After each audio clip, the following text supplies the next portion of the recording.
Good morning. Mr. Daldis here with your reading for Chapter 17, Section 1, Philosophy in the Age of Reason.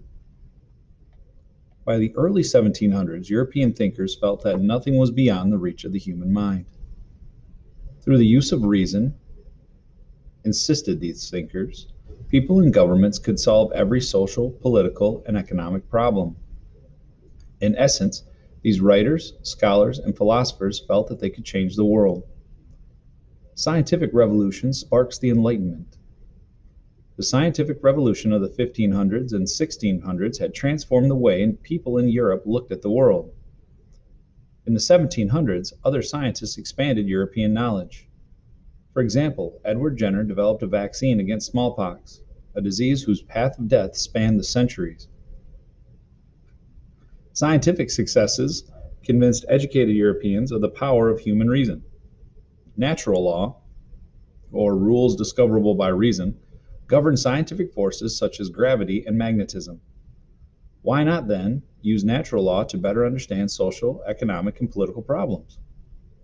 Using the methods of the new science, reformers thus set out to study human behavior and solve the problems of society. In this way, the scientific revolution led to another revolution in thinking, known as the Enlightenment. Immanuel Kant, a German philosopher best known for his work The Critique of Pure Reason, was one of the first to describe this era with the word enlightenment.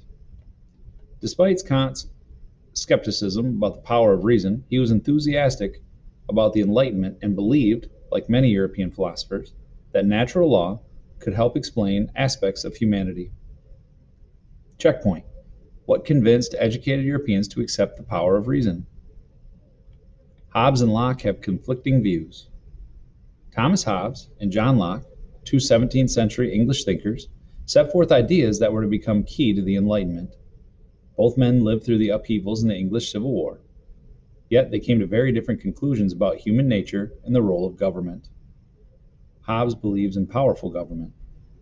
Thomas Hobbes outlined his ideas in a work called Leviathan.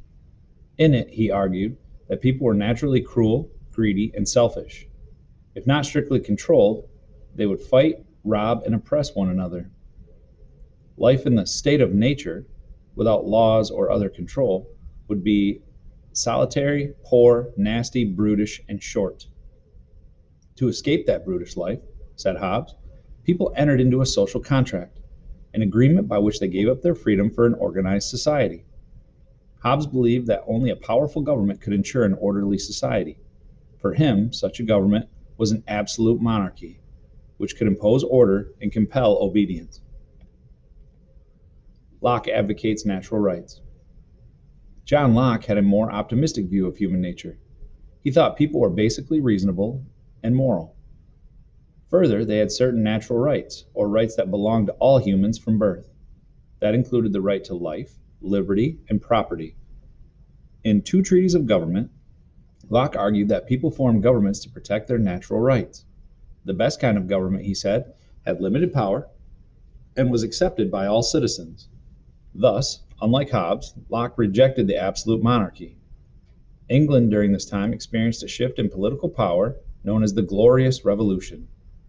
James II, an unpopular absolute monarch, left the throne and fled England in 1688. Locke later wrote that he thought James II deserved to be dethroned for violating the rights of the English. Locke proposed a radical idea about this time. A government, he said, had an obligation to the people it governs. If a government fails its obligations or violates people's natural rights, the people have the right to overthrow that government. Locke's ideas would one day influence leaders of the American Revolution, such as Benjamin Franklin, Thomas Jefferson, and James Madison. Locke's ideas of the right of revolution would also echo across Europe and Latin America in the centuries that followed. Checkpoint. How did Hobbes and Locke differ in their views on the role of government? The philosophies. In the 1700s, there was a flowering Enlightenment thought. This was when a group of Enlightenment thinkers in France applied the methods of science to understand and improve society. They believed that the use of reason could lead to reforms of government, law, and society. These thinkers were called the philosophes, which means philosophers. Their ideas soon spread beyond Europe and even beyond France and even beyond Europe. Montesquieu advances the ideas of separation of powers. An early and influential thinker was Baron de Montesquieu. Montesquieu studied the governments of Europe from Italy to England. He read about ancient and medieval Europe and learned about Chinese and Native American cultures. His sharp criticisms of absolute monarchies would open doors for later debate. In 1748, Montesquieu published The Spirits of the Laws, in which he discussed governments throughout history. Montesquieu felt that the best way to protect liberty was to divide the various functions and powers of government among three branches: the legislative, executive, and judicial. He also felt that each branch of government should be able to serve as a check on the other two, an idea that we will call checks and balances. Montesquieu's beliefs would soon profoundly affect the framers of the United States Constitution. Voltaire defends the freedom of thought. Probably the most famous of the philosophes was Francois-Marie Arouet, who took the name Voltaire. "My trade," said Voltaire, "is to say what I think," and he did so throughout his long, controversial life. Voltaire used biting wit as a weapon to expose the abuses of his day. He targeted corrupt officials and idle aristocrats. With his pen, he battled inequality, injustice, and superstition. He detested the slave trade and deplored religious prejudice. Voltaire's outspoken attacks offended both the French government and the Catholic Church. He was imprisoned and forced into exile.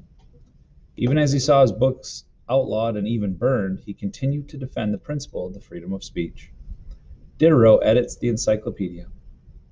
Denis Diderot worked for years to produce a 28-volume set of books called the Encyclopedia. As an editor, Diderot did more than just compile articles. His purpose was to change the general way of thinking by explaining ideas on topics such as government, philosophy, and religion. Diderot's encyclopedia included articles by leading thinkers of the day, including Montesquieu and Voltaire. In these articles, the philosophes denounced slavery, praised freedom of expression, and urged education for all. They attacked divine right theory and traditional religions. Critics raised an outcry. The French government argued that the encyclopedia was an attack on public morals, and the Pope threatened to excommunicate Roman Catholics who bought or read the volumes. Despite these and other efforts to ban the encyclopedia, more than 4,000 copies were printed between 1751 and 1789. When translated into other languages, the encyclopedia helped spread Enlightenment ideas throughout Europe and across the Atlantic Ocean to the Americas. Rousseau promotes the social contract. Jean-Jacques Rousseau believed that people in their natural state were basically good.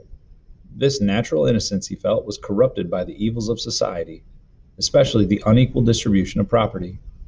Many reformers and revolutionaries later adopted this view. Among them were Thomas Paine and Marquis de Lafayette, who were leading figures of the American and French revolutions. In 1762, Rousseau set forth his idea about government and society in the social contract. Rousseau felt that society placed too many limitations on people's behaviors. He believed that some controls were necessary, but that they should be minimal. Additionally, only governments what had been freely elected should impose these controls. Rousseau put his faith in the general will or the best conscience of the people. The good of the community as a whole, he said, should be placed above individual interests. Rousseau has influenced political and social thinkers for more than 200 years. Woven through his work is the hatred of all forms of political and economic oppression. His bold ideas would help fan the flames of revolt in years to come. Women challenged the philosophes. The Enlightenment slogan, free and equal, did not apply to women. Though the philosophes said women had natural rights, their rights were limited to the areas of the home and family. By the mid to late 1700s, a small but growing number of women protested this view. Germaine de Stael of France and Catherine Macaulay and Mary Wollstonecraft in Britain argued that women were being excluded from the social contract itself. Their arguments, however, were ridiculed and often sharply condemned. Wollstonecraft was a well-known British social critic. She accepted that a woman's first duty was to be a good mother, but felt that women should be able to decide what is in her own interest without depending on her husband. In 1792, Wollstonecraft published A Vindication of the Rights of Woman. In it, she called for equal education for girls and boys. Only education, she argued, would give women the tools they needed to participate equally with men in public life. Checkpoint. What topics were addressed by the philosophes in their encyclopedia articles? New economic thinking. French thinkers known as physiocrats focused on economic reforms. Like the philosophes, physiocrats based their thinking on natural laws. The physiocrats claimed their rational economic system was based on natural laws of economics. Laissez-faire replaces mercantilism. Physiocrats rejected mercantilism, which required government regulation of the economy to achieve a favorable balance of trade.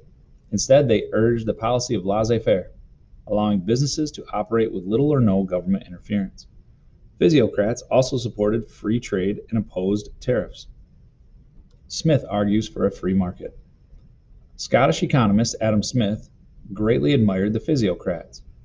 In his influential work, The Wealth of Nations, he argued that the free market should be allowed to regulate business activity.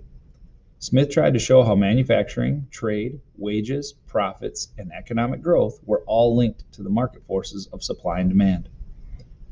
Wherever there was a demand for goods or services, he said, suppliers should seek to meet that demand in order to gain profits. Smith was a strong supporter of laissez-faire. However, he felt that government had a duty to protect society, administer justice, and provide public works. Adam Smith's ideas would help to shape productive economies in the 1800s and 1900s. Checkpoint. Why did Smith support laissez-faire? That brings us to the end of Chapter 17, Section 1. I hope you have a great day. We'll see you next time.